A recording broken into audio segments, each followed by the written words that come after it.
അല്ല, മാംകോയ എന്ന നിങ്ങളുടെ ഉപ്പാക്ക് ഇങ്ങനെ ഒരു സ്മാരകം ലഭിക്കാത്തത് കൊണ്ടല്ലേ ഈ ഒരു പ്രശ്നം? സലീം കുമാർ അത് മരിച്ചു കഴിഞ്ഞപ്പോൾ ആ ഒരു ആവേശത്തിലാണ് അങ്ങനെ എണീച്ച് നിന്നിട്ട് അന്തരിച്ചു പോയ സലീം കുമാർ നൽകിയെന്ന് പറയുന്നത്. ഞാൻ നാളെ ഒരു നടനായാൽ അല്ലെങ്കിൽ കോൺഗ്രസ്സുകാരനായ നടൻ വാപ്പ മരിച്ചു, വാപ്പക്ക് പോട്ടെ, എനിക്ക് അങ്ങനെ തരുമോ എന്നുള്ള എന്റെ ചോദ്യം. അതായത് നിസാർ മാംകോയ കോൺഗ്രസ്സുകാരനാണ്, നല്ല അടിയുറച്ച കോൺഗ്രസ്സുകാരൻ. CPM സംസാരിക്കുന്ന പോലെയാണല്ലോ ഈ സംഗതി. അതായത് കോഴിക്കോടെങ്കിൽ പോലും ഒരു മമ്മുക്കോയ എന്ന പേരിൽ എന്തെങ്കിലും ഉണ്ടോ? ഒരു സ്മാരകമോ അല്ലെങ്കിൽ ഒരു ഹാളോ അല്ലെങ്കിൽ ഒരു അറ്റ്ലീസ്റ്റ് ഒരു റോഡെങ്കിലും ഉണ്ടോ? ഇന്നച്ചൻ മരിക്കുമ്പോൾ ഇപ്പൊ ദുബായിലാണ്. ദുബായിൽ നിന്ന് ഇപ്പൊ പരിപാടി നിർത്തിയിട്ട് എന്തുകൊണ്ട് ഇന്നച്ചൻ മരിച്ചപ്പോ അയ്യോ എന്റെ മരിച്ച് എനിക്ക് കാണാൻ പോകുന്നത് അവിടെ പ്രശ്നം ഉണ്ടാക്കിയിട്ട് ഇപ്പൊ തിരിച്ചു വന്നില്ല. ഇപ്പൊ അവിടെ ഒരു കമ്മിറ്റി ചെയ്ത പരിപാടി ഉണ്ട്. കുറച്ച് മാസമായിട്ടുള്ള ഈ VD സതീശന്റെ ഒരു നിലവിലെ ഒരു ഭരണ മികവ് അല്ലെങ്കിൽ ആ ഒരു യാത്ര എങ്ങനെ? വാക്ക് പാലിക്കണം, പറഞ്ഞത് നടപ്പിലാക്കണം, പറ്റാത്തത് പറയാൻ പാടില്ല, പറ്റണതേ ചെയ്യാവൂ. മുഖ്യമന്ത്രി പറഞ്ഞത് എന്തായിരുന്നു? മോഡിഫിക്കേഷനെ ഭരിക്കുന്ന ഇലക്ഷന്റെ മുന്നല്ലേ പറഞ്ഞത്? വണ്ടിന്റെ പുറത്തൊരുത്തം പൈപ്പ് വെച്ചില്ലേ, അത് 5000 രൂപ ഫൈൻ അടിച്ച് മാറ്റിച്ചില്ലേ. പിന്നെ അതിന് മുകളിൽ എന്ത് മോഡിഫിക്കേഷൻ അനുവദിക്കുക? പിന്നെ എന്താ ചെയ്യേണ്ട മോഡിഫിക്കേഷൻ? 10 വർഷത്തെ പിണറായി വിജയന്റെ ഭരണം എങ്ങനെയുണ്ട്? കഴിഞ്ഞ പിണറായി വിജയൻ സർക്കാർ ചെയ്തതിനല്ല ആ റോഡ് ബാക്കിയുള്ള എന്തൊക്കെ പരിപാടി കേവലം ഒരു ഒഴിവാക്കേണ്ട ആളല്ലല്ലോ നമുക്ക് സാധാരണ അതേ അത്രേ ഉള്ളൂ. അതിലൊന്നൊന്നും ഇല്ല. അത് ഇപ്പൊ ജീവിച്ച് ഇപ്പൊ അതിന്ന് പ്രതിഫലം എടുത്ത് ഇപ്പൊ മക്കളായിട്ട് ജീവിച്ച്. ഇതിനോടൊപ്പം ഇന്നുള്ളത് നിസാർ മമ്മൂക്കയാണ്. പ്രത്യേകിച്ച് പരിചയപ്പെടുത്തുന്നില്ല. വീണ്ടും സൈബർ ഇടങ്ങളിൽ വന്നിരിക്കുകയാണ് അങ്ങേരുടെ ഒരു വാക്കുകൊണ്ട്. അതായത് സലീം കുമാറിൻ്റെ സ്മാരകം പണിയുന്നതുമായി ബന്ധപ്പെട്ടുകൊണ്ട് സൈബർ ഇടങ്ങളിൽ വലിയ അറ്റാക്കൊക്കെ നേരിടുന്ന ഒരു അവസ്ഥയൊക്കെ ഉണ്ട്. എങ്ങനെ നോക്കിക്കാണും? അറ്റാക്ക് ഒന്നും അധികം പ്രശ്നമൊന്നുമില്ല. ഞാൻ പല ആളിൻ്റെ നിലപാട് പറഞ്ഞിട്ട് എനിക്ക് സലീം ചേട്ടൻ എനിക്ക് ഭയങ്കര ഇഷ്ടം. നിങ്ങൾക്ക് ഇഷ്ടമല്ലേ? അങ്ങനെ എല്ലാവർക്കും ഇഷ്ടമുള്ള പോലെ എനിക്കും വലിയ ഇഷ്ടമാണ്. നമ്മൾ ഒരുപാട് അങ്ങനെ കണ്ട് ആസ്വദിക്കണ.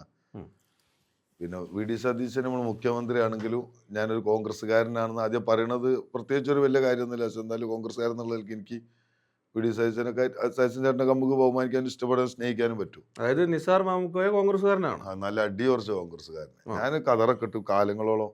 ഈ VM സുധീരൻ KPCC പ്രസിഡന്റ് ആയിരുന്നു ഒരുപാട് കാലം ഞാൻ അതൊക്കെ കതറൊക്കെ ഇട്ട് വെള്ളിയൊക്കെ ഇട്ട് നടന്ന് ചെയ്തു. എന്നിട്ട് ഈ CPM സംസാരിക്കുന്ന പോലെയാണല്ലോ ഈ സംഗതി. അതായത് ഒരു UDF സർക്കാർ 10 വർഷത്തിന് ശേഷം ഒരു സർക്കാർ വന്നിട്ട് ഇങ്ങനെ ഒരു കാര്യം പറയുമ്പോൾ 1 കോടി രൂപ ഒരു സ്മാരകത്തിന് വേണ്ടി മാറ്റി വെക്കുമ്പം അതിൻ്റെ കൂടെ നിലപാടിനോടൊപ്പം അല്ലെങ്കിൽ സർക്കാരിൻ്റെ തീരുമാനത്തോടൊപ്പം ഉറച്ചു നിൽക്കുകയല്ലേ കോൺഗ്രസ്സുകാർ സാധാരണ ചെയ്യാറുള്ളത്?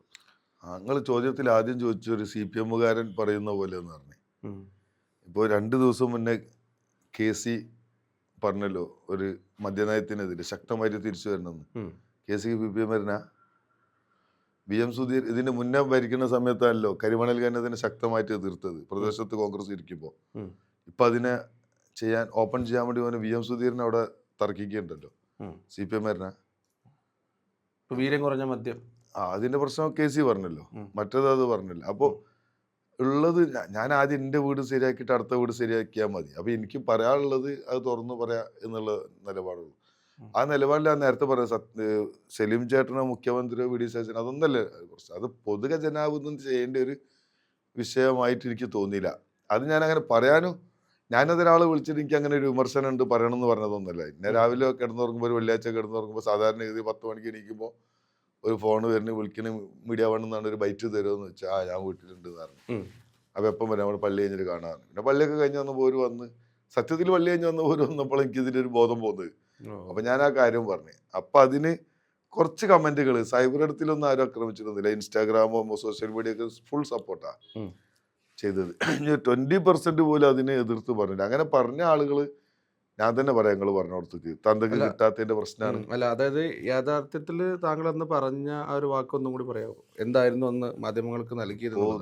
കാരണം പല സ്ഥലങ്ങളിൽ നിന്ന് ഇപ്പം മുഴുവനായി പറഞ്ഞ കാര്യങ്ങൾ ചിലപ്പോൾ അത് കൊടുക്കണമെന്നില്ല. ചിലപ്പോൾ പറഞ്ഞൊരു ഭാഗം മാത്രം മുറിച്ചെടുത്തിട്ടും പ്രചരിക്കുന്നുണ്ടാകും. ചോദിച്ചു, അതിന് മറുപടി പറഞ്ഞു.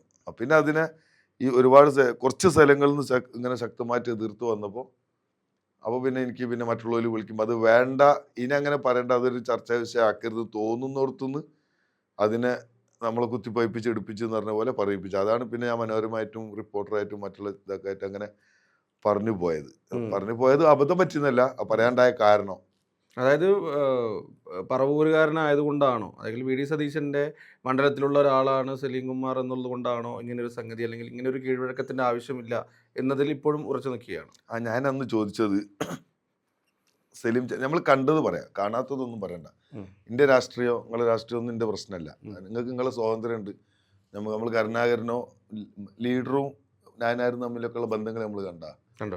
ഇപ്പൊ ഈ അടുത്ത് യൂസഫ് അലി, കുറച്ച് മുമ്പ് യൂസഫ് അലിന്റെ ഒരു ഫംഗ്ഷന് മറ്റേ കുഞ്ഞാലിക്കുട്ടി സാഹിബ് ഇരിക്കുന്നു, തൊട്ടടുത്ത് മറ്റേ നമ്മളെ മുരളീധരൻ ഇരിക്കുന്നു, സുരേന്ദ്രൻ മുരളിച്ചേട്ടന് കയ്യെത്തുന്ന ദൂരത്തിൽ കാരൊക്കെ ഉണ്ടായിട്ട് കാരൊക്കെ കുഞ്ഞാലിക്കുട്ടി എടുത്തു കൊടുക്കണം. അവിടെ ശശിധരൻ എല്ലാവരും ഇരിക്കുന്നു. അപ്പൊ ഇവർ തമ്മിലൊന്നും തർക്കം ഫൈറ്റൊന്നും ഇല്ല, മനുഷ്യന്മാരാണ്. തമ്മിലുള്ള അടിയൊക്കെ പുറത്താ. തമ്മിലുള്ള അടിയൊക്കെ പൊട്ടന്മാര് തമ്മിൽ തല്ലുണ്ടാക്കി കുറെ അടിമകള് തല്ലുണ്ടാക്കാന്നുള്ളതിന്റെ ആദ്യത്തെ വിഷയം. ഈ ഒരു വിഭാഗം കുറച്ച് ചെറിയ അടിമകളാണ് ഇപ്പൊ ഞാനിതിനെ പറഞ്ഞതിനെ എതിർത്തും പറഞ്ഞെന്ന് പറഞ്ഞത്.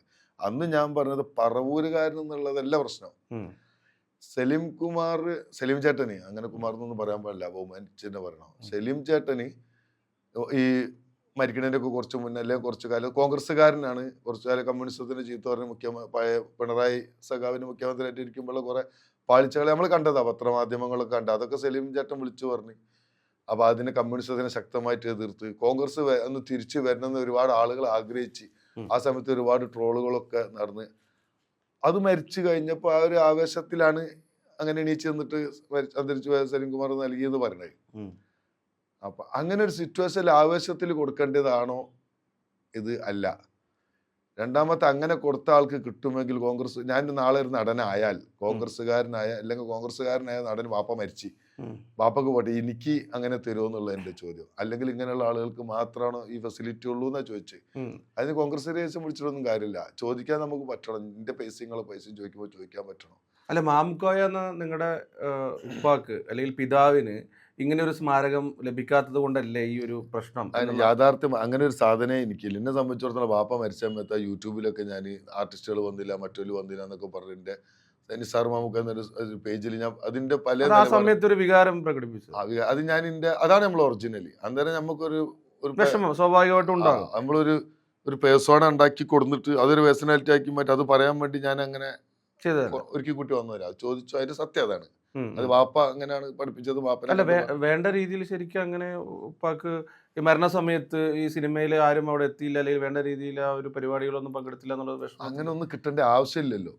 ഉപ്പന്റെ സുഹൃത്തുക്കൾ, നമ്മൾ മരണ വീട്ടിൽ പോവാ, ഒരാൾ മരിച്ച് എത്രായിരം ആള് മരിക്കുന്നുണ്ട്, നിങ്ങൾ എത്ര മരണ വീട്ടിൽ പോകുന്നുണ്ട്, അതിൽ നിങ്ങൾ എങ്ങനെ തിരഞ്ഞെടുത്തിട്ടാ പോണത്? മരിച്ച ആളുകളുമായി ബന്ധത്തിനനുസരിച്ചായിരിക്കും നിങ്ങൾ എന്ത് ചെയ്യുക, പോവുക. ചിലത് വിളിച്ചു പറയും, ചിലത് പിന്നെ 2 ദിവസം കഴിഞ്ഞിട്ട് പോവും. അപ്പോൾ ഇത് നിങ്ങൾ ഇവിടെ ഉള്ളതിൻ്റെ ലഭ്യത വേണം, നിങ്ങളെ സൗകര്യം വേണം, നിങ്ങൾക്ക് അത് ഫ്രീ ആവണം. അല്ലെങ്കിൽ അങ്ങനെ ഇപ്പോൾ ഇന്നച്ചൻ മരിക്കുമ്പോൾ ഇപ്പോൾ ദുബായിലാണ്. എന്നാൽ ദുബായിൽ നിന്ന് ഇപ്പോൾ പരിപാടി നിർത്തിയിട്ട് എന്തുകൊണ്ട് ഇന്നച്ചൻ മരിച്ചപ്പോൾ അയ്യോ എൻ്റെ മരിച്ച് എനിക്ക് കാണാൻ പോകുന്നില്ല, അവിടെ പ്രശ്നം ഉണ്ടാക്കി ഇപ്പോൾ തിരിച്ചു വന്നില്ല. ഇപ്പോൾ അവിടെ ഒരു കമ്മിറ്റി ചെയ്ത പരിപാടി ഉണ്ട്, ഒരു വാപ്പനെ വിളിക്കും വാപ്പൻ്റെ. അപ്പോൾ അത് കഴിഞ്ഞിട്ട് ഇപ്പോൾ വന്ന് ഇപ്പം ഉമ്മനെ കൂട്ടി ഇന്നച്ചൻ്റെ വീട്ടിൽ പോയി, ഒരു പ്രശ്നമില്ല.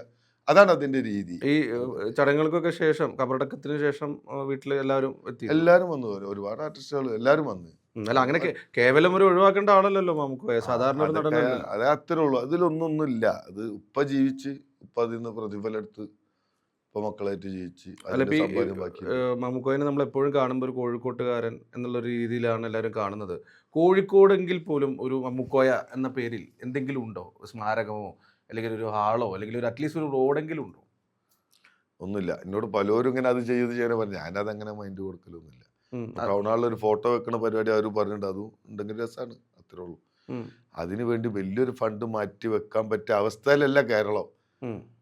പൂച്ച പറ്റിയെടുക്കണ ഖജനാവ് നിങ്ങൾ കണ്ടതാ, ഞാൻ പറയണ്ട, കേട്ടതാ. 10 രൂപ കൊടുക്കണ കുട്ടികളെ കൺസെഷൻ ഫീസ് 110 ആക്കി. അംഗനവാടിയിൽ ബിരിയാണി ആഴ്ചയിൽ ഒരു ദിവസമുള്ള ഇതാക്കി അപ്പൊ പിന്നെ ഇത് ചെയ്യണതിനെ നിങ്ങൾ ചോദ്യം ചെയ്യണ്ടേ? ഞാനല്ലല്ലോ. ഞാനാ ചോദ്യം ചെയ്യാ? എന്നോട് ചോദിച്ചു ആരോടെങ്കിലും അതിന് വാപ്പന്റെ അത് കിട്ടാത്തതുകൊണ്ട് പറഞ്ഞത് ആരോടെങ്കിലും ചോദിക്കാനും ഒരു പത്രക്കാരൻ വിളിച്ചിട്ട് രാവിലെ കിടന്നു ഏതെങ്കിലും ഒരു ഗണേശനോടോ വൈദ്യനോടോ ചോദിക്കില്ലല്ലോ. അത് ഒരു എന്തെങ്കിലും ഒന്ന് കിട്ടണം എന്ന് വിചാരിച്ചു തന്നെ പത്രക്കാർ ചോദിച്ചത്. അപ്പൊ ഞാൻ എൻ്റെ നിലപാട് പറഞ്ഞു. ആ നിലപാടിൽ ഉറച്ചു നിൽക്കുകയാണ്. വേറെ വർത്താനം. യഥാർത്ഥത്തിലൊരു അതിന്റെ UDF ആണ് വാപ്പക്കും പലതും. കൊടുക്കണ്ട, പൊതുഫണ്ടൊന്നും കൊടുക്കണ്ടെന്നാ പറഞ്ഞത്. ഉം. വാപ്പക്ക് ചെയ്തോട്ടെ, വാപ്പക്ക് വേണമെങ്കിൽ വലിയൊരു ഇന്റർനാഷണൽ എയർപോർട്ട് കാലിക്കറ്റിൽ പണിതോട്ടെ. സ്വന്തം പൈസ ഒക്കെ ആവണോ? ഒന്നുകിൽ വാപ്പന്റെ പൈസ, അല്ല മക്കളെ പൈസ, അല്ലെങ്കിൽ അതിനൊരു കമ്മിറ്റി ഉണ്ടാക്കണം. സർക്കാർ പൈസ എന്തിനുള്ള ചോദ്യം.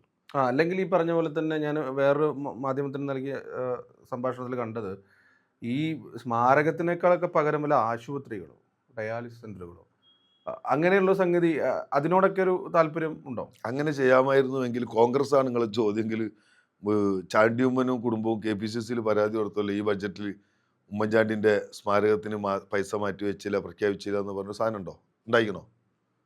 ഉണ്ടായിട്ടില്ലേ? അങ്ങനെ ഒരു പരാതിയുണ്ട്. അപ്പൊ എന്താ അത് ഇവിടെ പേരെടുത്ത് സ്മാരകം എന്ന് മാത്രമല്ല, വേണ്ടത്ര പരിഗണന ഈ ബഡ്ജറ്റിൽ ഉണ്ടായില്ല. ഉണ്ടായില്ല. അത് സ്മാരകം തന്നെ, വേണ്ടത്ര വേറെന്ത് പരിഗണന ഉള്ളത്? സ്മാരകം തന്നെ അത് കൊടുത്തിട്ടില്ല. അപ്പോൾ ഇവിടെ കൊടുത്തത് എന്തിന്റെ പേരിലാന്നാ ചോദിച്ചത്. എനിക്ക് ആളെ വ്യക്തിത്വന്റെ പ്രശ്നമൊന്നുമില്ല, അങ്ങനെ ഒരു വിഷയമല്ല. അങ്ങനെ ഒരു സ്മാരകമൊക്കെ പണിയണമെങ്കിൽ ആദ്യം ചെയ്യേണ്ടത് ഉമ്മൻചാണ്ടിക്കായിരുന്നു. അങ്ങനെ ആയിരുന്നുവെങ്കിൽ അതായിരുന്നു ചെയ്യേണ്ടത്. ആരോ ഉമ്മൻചാണ്ടി എന്ന് പഠിക്കണം. അപ്പോൾ ജനസമ്പർക്ക പരിപാടി കേരള ചരിത്രത്തിൽ ഒരു മുഖ്യമന്ത്രി ചെയ്തിട്ടില്ല.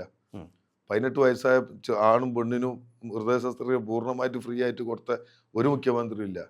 5 ലക്ഷം കുട്ടികൾക്ക് ആകെ കോക്ലിയർ ഇംപ്ലാന്റേഷൻ ചെയ്തത് മുഖ്യമന്ത്രി ഉമ്മൻചാണ്ടി. അങ്ങനെ ഉണ്ടായിട്ടില്ല.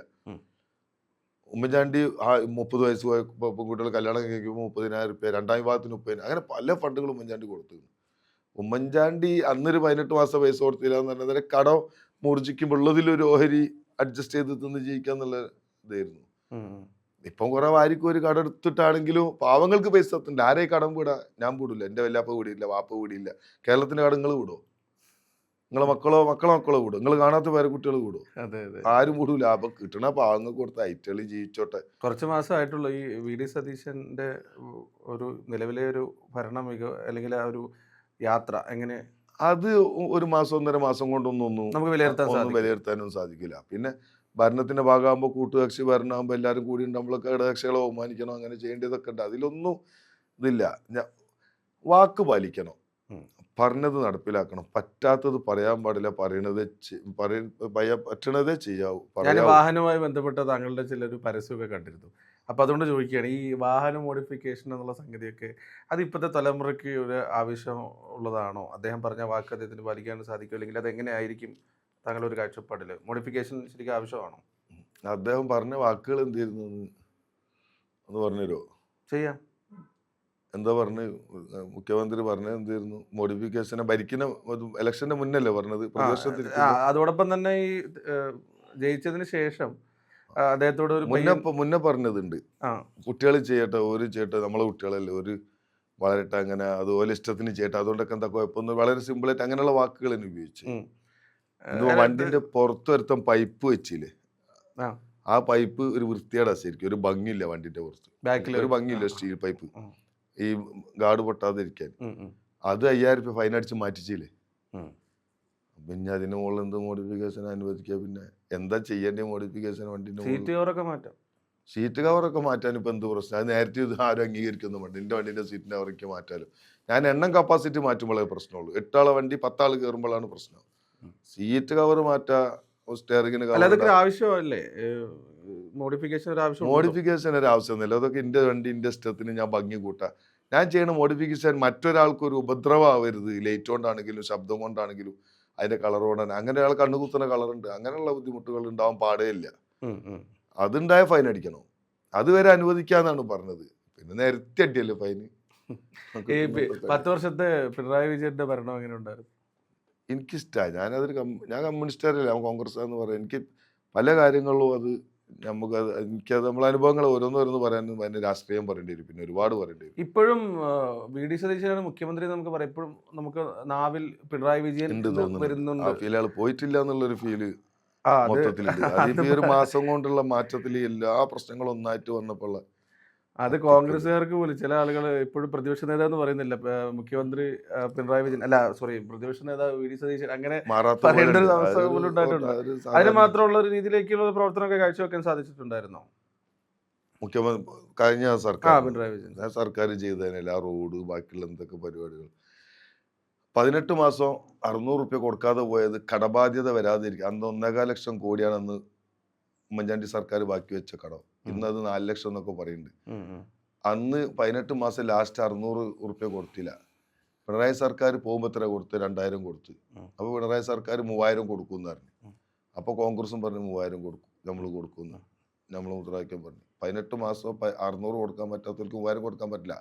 ഇപ്പം 2000 കൊടുക്കണേ. അപ്പോൾ ഇതൊരു പറയുമ്പോൾ ഒരു കാൽക്കുലേഷനിൽ വെച്ച് പറഞ്ഞത്. അല്ലെങ്കിൽ ഇങ്ങനെ രാഷ്ട്രീയം ഉണ്ടാവുള്ളൂ എന്നും. ആര് ഭരിച്ചാലും ഞാൻ പണിക്കണോ, എൻ്റെ കുടുംബം ജീവിക്കണം, അല്ലാതെ ഒരു അണപ്പൈസ കിട്ടൂല. APL BPL എന്നൊക്കെ പറഞ്ഞ് കിട്ടുന്ന അരി ബ്ലോക്ക് ആക്കും. അപ്പോൾ അതുകൊണ്ട് അതൊന്നും നമുക്ക് ഒരു ആനുകൂല്യം ഒന്നും കിട്ടില്ല. നമ്മൾ പണിക്ക് തന്നെ പോകണം. രാഷ്ട്രീയം കൊണ്ടൊന്നും വേറെ ഒരു കൂട്ടർ ഇങ്ങനെ ഭരിക്കാൻ മുന്നിൽ വേണോ, അതെന്നാ പിന്നെ ഓരൊക്കെ ആയിക്കോട്ടെ, അവർക്ക് വോട്ട് ചെയ്യാം. അതായത് നല്ലത് ചെയ്യുന്നവർക്ക് അവരോട് എപ്പോഴും സപ്പോർട്ടാണ് എന്നുള്ള ഞാനിപ്പോഴും ഞാൻ ഈ ഇലക്ഷന് വോട്ട് ചെയ്തതിന്റെ വിരൽ വെച്ചിട്ട് വോട്ട് ചെയ്ത അടയാളം വോട്ട് ഞാൻ വ്യക്തമായിട്ട് ആരും വോട്ട് ചെയ്യാൻ ഞാൻ സമ്മതിദാനം രേഖപ്പെടുത്തി പറഞ്ഞതൊക്കെ പറയാം. ഞാൻ പറഞ്ഞ കൽപ്പറ്റയിൽ T സിദ്ദീഖിന് ഞാൻ വോട്ട് ചെയ്തു എന്നാ ഞാൻ എൻ്റെ ഇതിൽ ഫേസ്ബുക്കിൽ കാണാം. ഞാൻ അതിൽ ചെയ്ത കൽപ്പറ്റയിൽ എനിക്ക് കൽപ്പറ്റയിലെ വോട്ട്. അത് എങ്ങനെ വോട്ട് എന്ന് വെച്ചാൽ ഒരു ദിവസം പെട്ടെന്ന് രാഹുൽ ഗാന്ധി കൽപ്പറ്റയിൽ വയനാട്ടിൽ മത്സരിക്കാന്ന് പറഞ്ഞിട്ടൊരു 2-3 ദിവസം ഇങ്ങനെ പറഞ്ഞ ഒരു സ്ഥലത്ത് തീരുമാനമായി. അപ്പം ഞാൻ വയനാട്ടിൽ താമസമാണ്, സ്ഥിരതാമസ സർട്ടിഫിക്കറ്റ് വാങ്ങിയിട്ടില്ല, എഗ്രിമെന്റ് പോലും ആയില്ല. അഡ്വാൻസ് കൊടുത്ത അയാൾ എഗ്രിമെന്റ് എഴുതിൻ്റെ ഓണർ ഒരാൾ കൂടെ താമസിക്കുന്നുണ്ട്. അങ്ങനെ ഇത് പറയുമ്പോൾ ഒരു 12 മണിക്ക് അന്ന് ലാസ്റ്റ് ഡേറ്റാ, പിന്നെ പിറ്റേന്നില്ല. അങ്ങനെ ഞാൻ രാഹുൽ ഗാന്ധിന്റെ വോട്ട് ഉണ്ടാക്കി. എൻ്റെ മോൻ്റെ കന്നി വോട്ട് 18 വയസ്സായി, എൻ്റെയും ഭാര്യൻ്റെയും വോട്ട് ഞാൻ അവിടെ എഗ്രിമെന്റ് അന്ന് ഉച്ചക്ക് ഒരു 12 മണിക്ക് എൻ്റെ റിസോർട്ടിൽ നിന്ന് ഇറങ്ങിയ വീട്ടിൽ പോയി അയാൾ പണിസ്ഥലത്തുള്ളടത്ത് പോയിട്ട് എഗ്രിമെന്റ് ഒക്കെ ഞാൻ എഴുതി ഒപ്പിടിച്ച് പഞ്ചായത്ത് ഓഫീസിലുണ്ട് ഉള്ള ബന്ധം സ്വാധീനം വെച്ച് അവിടുന്ന് ഞാൻ അപ്പം തന്നെ കയ്യോടെ അങ്ങനെ ഇതൊക്കെ വാങ്ങി ലെവൽ ചെയ്ത് അന്ന് ഞാൻ മറ്റേ റവന്യൂ ഓഫീസർക്കൊക്കെ കൊണ്ടു കൊടുത്തിട്ട് വോട്ട് ഉറപ്പിച്ചതാ. അത് നെഹ്റു കുടുംബത്തിലൊരു രാഹുൽ ഗാന്ധി ഒരു വോട്ട് ചെയ്യാനാ. ഒരിക്കലും രാഹുൽ ഗാന്ധി ഒരു ഉറുപ്പ്യ കക്കൂല എന്ന് പരിപൂർണ്ണമായിട്ട് വിശ്വസിക്കുന്ന ആളാണ് ഞാൻ. ഇന്റെ പൈസ, നിങ്ങളെ പൈസ, നാട്ടിന്റെ പൈസ, ഒരു അണപ്പൈസ രാഹുൽ ഗാന്ധിയോ പ്രിയങ്ക ഗാന്ധിയോ സോണിയാഗാന്ധിയോ കക്കൂല. കക്കേണ്ട ആവശ്യമില്ല എന്ന് നമ്മൾ കണ്ട് ശീലിച്ചതാ. പിന്നെ പെണ്ണും കെട്ടിട്ടില്ല, മക്കളും ഇല്ല, ഇനി എന്തിന് പൈസ, അതിന് മാത്രം ആസ്തി ഉണ്ട് നമ്മൾ കണ്ടെത്തല്.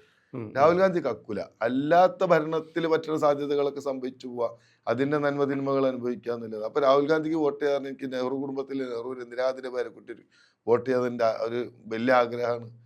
ഇന്ത്യ മണ്ഡലത്തിൽ ഈ കോൺഗ്രസ് ഒക്കെ പറഞ്ഞിടക്കുന്ന ആൾക്കാർക്ക് രാഹുൽ ഗാന്ധിക്ക് വോട്ട് ചെയ്യാൻ പറ്റിയിട്ടില്ല, രാജീവ് ഇന്ദിര മറ്റേ പ്രിയങ്ക ഗാന്ധിക്ക് വോട്ട് ചെയ്യാൻ പറ്റില്ല. അത് ചെയ്ത് എന്നോടാ കച്ചറ ഉണ്ടാക്കണത്.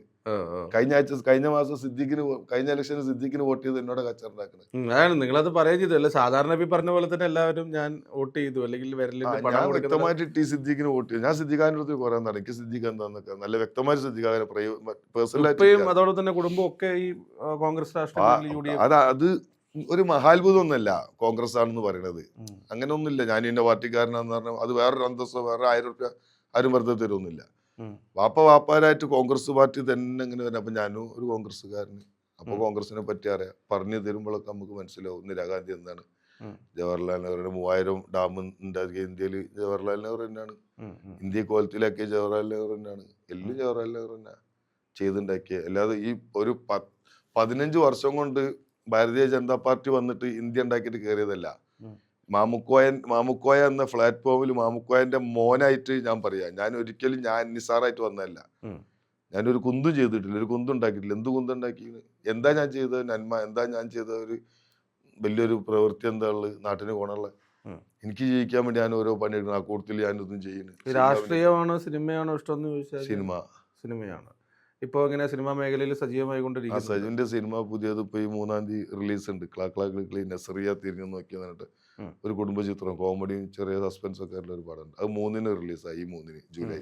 ഓക്കെ. അപ്പം ഈ സിനിമാ തിരക്കുകൾക്കിടയിലും ഈ രാഷ്ട്രീയത്തിനൊക്കെ നോക്കാനും അല്ലെങ്കിൽ അതിനെ വീക്ഷിക്കാനൊക്കെ സമയം ഞാൻ അങ്ങനെ വീക്ഷിച്ചോന്നല്ല, അതൊക്കെ നോക്കലും കാണലുണ്ട്. ഇതൊക്കെ ശരിക്കും കൃത്യമായിട്ട് എല്ലാവരും പറഞ്ഞേക്കാളും ഭംഗിയിൽ എനിക്ക് പറയാൻ എൻ്റെ ഓർമ്മയിൽ നിൽക്കും. അങ്ങനെ വീക്ഷിച്ചെന്നല്ല, ഈ ഒരു സംഭവം കണ്ടപ്പോ ചോദിച്ചപ്പോ അത് അതിന് വേണ്ടിയിട്ട് ഇങ്ങനെ ഒരു സംഭവം പറഞ്ഞുകൊണ്ട് ഇപ്പൊ ഞാൻ നേരത്തെ പറഞ്ഞ പോലെ സോഷ്യൽ മീഡിയയിൽ ജസ്റ്റ് ഈ പറഞ്ഞ പോലെ തന്നെ മാമുക്കോയുടെ മകന് മാമുക്കോയെ പറയിപ്പിക്കരുത് മോനെ എന്നുള്ള രീതിയിലടക്കം അങ്ങനത്തെ ഒരു കമന്റ് അതൊക്കെ ഒഴിവാക്കിയാല് മറ്റെവിടെന്നെങ്കിലും ഇങ്ങനെ ഈ കോൺഗ്രസ്സുകാർ നിങ്ങളെ നേരിട്ട് സംസാരിക്കുകയോ അല്ലെങ്കിൽ അങ്ങനെ ഒരു പ്രതിഷേധം രേഖപ്പെടുത്തുകയോ എന്തെങ്കിലും ആരും വന്നിട്ടില്ല, ആരും പറഞ്ഞിട്ടില്ല. എന്റെ നാട്ടിലുള്ള എന്റെ സുഹൃത്തുക്കൾ രണ്ടാളൊക്കെ വേണ്ടില്ലേന് പറയേണ്ടില്ലായിരുന്നു എന്നൊക്കെ പറഞ്ഞു. അല്ലാത്ത എല്ലാരും പറഞ്ഞത് രാഷ്ട്രീയം പറഞ്ഞ് തോപ്പിക്കാൻ ശ്രമിച്ചിട്ടും പറയും പറഞ്ഞത് കാര്യമാണെന്നാ പറയുന്നത്. ആ പറഞ്ഞതിന് 100% അരിയാഹാരം കഴിക്കണം എല്ലാരും സപ്പോർട്ട് ചെയ്തു. വെറുതെ ചില അത് പണ്ടിന് നമുക്കറിയാലോ പല കുറേ മഹാരഥന്മാരുടെ പ്രതിമകൾ, അല്ലെങ്കിൽ ഇതിപ്പോൾ ഒരു സ്മാരകം എന്ന് ഉദ്ദേശിച്ചത് പ്രതിമയാണോ എന്താണെന്ന് നമുക്കറിയില്ല. ഇപ്പോൾ ഒരു ട്രാഫിക് ഐലൻഡിൽ ഒരു പ്രതിമ വയ്ക്കുന്നു, അല്ലെങ്കിൽ കാക്ക തൂറാൻ വേണ്ടി മാത്രമായിട്ട്, അല്ലെങ്കിൽ പച്ചയ്ക്ക് പറയുകയാണെങ്കിൽ കാക്ക കാഷ്ടിക്കാൻ വേണ്ടിയിട്ടോ അല്ലെങ്കിൽ കിളികൾ കാഷ്ടിക്കാൻ വേണ്ടിയിട്ടോ മാത്രമായിട്ടൊരു സംഗതികളുണ്ട്. എന്തിനാണ് അത് എന്ന കമൻറ്റുകളും ഞാനതിൽ ശ്രദ്ധിച്ചിരുന്നു, താങ്കൾക്ക് അനുകൂലമായിട്ടുള്ളൂ. ആ ആ ബിംബം വെക്കൽ അത് വേറെ പ്രത്യേകിച്ച് കാര്യം കാക്കപ്പിടുന്ന പരിപാടിക്ക് തന്നെയാണുള്ളത്. അല്ലാതെ നാട്ടിന് ഗുണമുള്ള ഒരു ഇത് സ്മാരകം ചെയ്യുക, ഒരു ഡയാലിസിസ് സെൻറ്റർ തുടങ്ങുക. ഇപ്പോൾ ക്യാൻസർ ആയിട്ടൊക്കെ വന്നല്ലോ, ഡയാലിസിസ് സെൻറ്റർ തുടങ്ങുക, അല്ലെങ്കിൽ വലിയൊരു ലൈബ്രറി തുടങ്ങുക. അല്ല ആ നാട്ടിലേക്ക് ആവശ്യമുള്ള എന്താണോ അത് നോക്കി ചെയ്യുക. അങ്ങനെ ചെയ്യുമ്പോൾ ഇതാക്കി കൊടുത്തൊരു മുഖ്യമന്ത്രി ഉണ്ടതിനു മുമ്പേ ഉമ്മൻചാണ്ടി എന്ന് പറഞ്ഞാൽ അയാളെ ഭയങ്കര ഇഷ്ടമാണ്. അയാളിൻ്റെ നേതാവ് ഇനി ഞാൻ മൂപ്പരുള്ള ബാംഗ്ലൂരൊക്കെ പരിപാടി നടക്കുമ്പോൾ ഉമ്മൻചാണ്ടി അവിടെ പരിപാടി നടത്തുമ്പോൾ ഒരു ഇലക്ഷന് ഒരു 2019 അതിൻ്റെ ശേഷമായിട്ട് ഒരു ബാംഗ്ലൂർ ഒരു പാർലമെന്റ് ഇലക്ഷൻ നടക്കുന്നത് ഉമ്മൻചാണ്ടി സാറിൽ ഞാനൊക്കെ അവിടെ പോയതാ, കൂടെ പങ്കെടുത്ത ഫോട്ടോ ഒക്കെ എൻ്റെ കയ്യിലാണ്, ഞാൻ പോസ്റ്റ് ചെയ്ത ഫോട്ടോ ഒക്കെ അന്ന് ചെയ്ത. അപ്പൊ ഉമ്മൻചാണ്ടിന്റെ നേതാവ് ഉമ്മൻചാണ്ടിനെ എന്തുകൊണ്ട് ഒഴിവാക്കി മാറ്റി നിർത്തുന്നത് എന്തിനാ? ഉമ്മൻചാണ്ടി എന്ത് ദ്രോഹം ചെയ്തിട്ടാ മാറ്റി നിർത്തി? എന്താ ചെയ്ത്? ആ തൂക്കം നോക്കിയതാ ഞാൻ. നിങ്ങൾ നേരത്തെ പറഞ്ഞ പ്രതിമകള് അംബേദ്കർതോ മറ്റേ മഹാത്മാഗാന്ധിന്റെ അല്ലെ EMSന്റെ ഇതൊക്കെ, അതൊക്കെ ഒരു നാട്ടിന് വേണ്ടി ഒരുപാട് ചെയ്തവരൊക്കെ ആരും, അടൽ ബിഹാരി വാജ്പേയി വരെ, സുഷമ സ്വരാജ് വരെ വലിയ പണിയെടുത്തല്ലോ. സുഷമ സ്വരാജ് ഒക്കെ എന്ത് നല്ല പണിയെടുത്ത് വിദേശകാര്യമന്ത്രി ആയിരിക്കും. ആരെ എതിർപ്പ് പറഞ്ഞ് ഈ അഹമ്മദ് ഉണ്ട്. ഇവർക്കൊക്കെ പ്രതിമ വെക്കുന്നത് ഇവര് നാട്ടിന് വേണ്ടി എന്തൊക്കെ ചെയ്തത് കൊണ്ടാ. നാളെ ഇനി വരുന്ന ഒരു തലമുറ ഇവരൊക്കെ മോശം കെട്ടി വലിക്കും. വേണ്ട ആവശ്യമില്ല. വേണ്ട, എന്തിനു വേണമെന്നാ ചോദിക്കുന്നത്. എന്താ ആവശ്യം? അയാൾ എന്താ ചെയ്ത് എന്റെ നാട്ടിന് വേണ്ടിട്ട്? അയാൾ അയാൾ ഞാൻ എന്റെ നാട്ടിലൊരു ആൾ എന്നുള്ളതാണ് എന്റെ ഒരു അത്. അപ്പൊ എന്റെ വാപ്പാണെങ്കിൽ വാപ്പ സമ്പാദിച്ചത് വീട്ടിലുണ്ട്. മൂപ്പരെ കുടുംബക്കാർക്ക്, വേണ്ടപ്പെട്ടവർക്ക്, അമ്മന്റെ കുടുംബത്തിന്, നാട്ടുകാർക്കായാലും അത് ചോദിക്കുമ്പോൾ ആ സഹായം ചെയ്തെന്നല്ലാതെ കണ്ടറിഞ്ഞ് ചെന്നൊരു നാട്ടിൽ വലിയൊരു മല ചെയ്തിട്ടൊന്നുമില്ല. അങ്ങനെ സംഭവമൊന്നുമില്ല. അതായത് ഉപ്പാക്ക് ആവശ്യമില്ല. പൊതു ബഡ്ജറ്റ് ഒന്നും വേണ്ട, പൊതു ഖജനാവ് ഒന്നും വേണ്ട എന്നാ പറയുന്നത്. പൂച്ചെട്ടെടുക്കുന്ന ഖജനാവ് ആണെങ്കിൽ ആ ഖജനാവിനെ അങ്ങനെ ഭംഗിയിൽ നോക്കാൻ നമ്മൾ ഭരണാധികാരികൾക്ക് പറ്റണം. ഇപ്പോഴും പറയുന്ന ഒരു സാധനം, തമിഴ്നാട്ടിൽ ഇലക്ഷൻ വരുമ്പോൾ TV കൊടുക്കും, സൈക്കിള് കൊടുക്കും. സൈക്കിളും TVയും കൊടുക്കണോ? സ്വന്തമായിട്ട് TVയും സൈക്കിളും വാങ്ങാൻ നിങ്ങളെ ഞാൻ പ്രാപ്തനാക്കണോ? അതാണ് എൻ്റെ സർക്കാർ. എല്ലാ സർക്കാരും നമുക്ക് ചെയ്തു തരും. എന്നെ പ്രാപ്തനാക്കുക. എന്തൊക്കെ പോകാൻ വഴികൾ, എന്തൊക്കെ മാർഗങ്ങൾ, ആയിരക്കണക്കിന് മാർഗങ്ങളാണ് സർക്കാരിൻ്റെ. അതിന് മാത്രം ഫണ്ടുണ്ട്. 60,000 കോടിക്ക് ഇപ്പം മറ്റേ ഇത് വരാന്ന് പറയില്ലേ, നമ്മള് അതിവേഗ റെയിൽപാത. അപ്പം പാലക്കാട് മരിച്ചത് ആരും, ഇനി 4 ആള്, 2 കുട്ടികളും തള്ളി നന്ദി. ട്രെയിനില്ലാത്ത വേജാറ്, ഇനി ഈ സ്മാരകം ഇല്ലാത്ത വേജാറ്. അതാരെ കണ്ട് ആരും കാണാൻ എന്താരും ചോദിക്കാത്ത? നമ്മൾ ഭക്ഷണം ചോറല്ലേ കഴിക്കുന്നത്, അരിയാഹാരല്ലേ കഴിക്കുന്നത്? എന്നോട് പ്രതിഷേധിച്ചു എന്നോട് റോട്ട് കച്ചറണ്ടായതുകൊണ്ടൊന്നും കാര്യമില്ല. അതൊന്നും വിജയിക്കാൻ. ആ 1 കോടി രൂപ ഉണ്ടെങ്കിൽ ഈ കുടുംബത്തിന്, ആ 1 കോടി കൊണ്ട് ഈ പട്ടിണിയൊന്നും മാറ്റാൻ കഴിയില്ല. പക്ഷെ ഇങ്ങനെയുള്ള പ്രശ്നങ്ങളുണ്ടാകുമ്പോൾ അതിനെ ശ്രദ്ധിക്കാതെ ഇത് ചെയ്തത് എന്താന്ന് ചോദിച്ചു. അത് ശ്രദ്ധിക്കണ്ടേ? കഴിഞ്ഞ സർക്കാർ 1000 സ്ക്വയർ ഫീറ്റിന് മുകളിൽ വീടെടുത്താൽ എത്രയോ ടാക്സ് കൂട്ടി, 10% ഫെയർ വാല്യൂന്റെ അത് കൂട്ടി. കുറച്ചുകൂടെ എന്താ കുറയ്ക്കാത്ത? കരണ്ടിന് ബില്ല് കൂട്ടി ഭയങ്കര കക്കല്, ആന ചൈന അന്ന് പ്രദേശത്തിരുന്ന് നമ്മളൊക്കെ പറഞ്ഞു.